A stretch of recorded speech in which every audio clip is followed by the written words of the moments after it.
मित्रांनो, एकलव्य मॉडेल निवासी शाळेत विविध पदांची सुमारे 7039 पदांची मोठी भरती निघालेली आहे।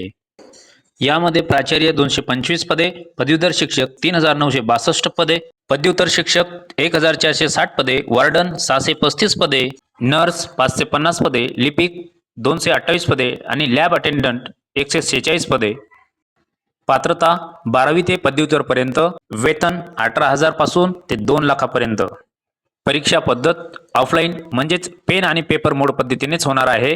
निवड पद्धत पूर्व परीक्षा, मुख्य परीक्षा आणि त्यानंतर मुलाखत या पद्धतीने निवड होणार आहे। अर्ज ऑनलाईन अर्ज दिलेल्या पोर्टलवर करावयाचा आहे। फॉर्म भरण्याची अंतिम मुदत दिनांक 23/10/2025 पर्यंत ऑनलाईन अर्ज करता येणार आहे। या भरतीची जाहिरात मिळवण्यासाठी आपल्या या चॅनलला फॉलो करा, तसेच कमेंट करा। तसेच शासकीय योजनेच्या माहितीसाठी, महत्त्वाच्या माहितीसाठी, नोकर भरतीची माहितीसाठी आपल्या या चॅनलला फॉलो करा, शेअर करा। धन्यवाद।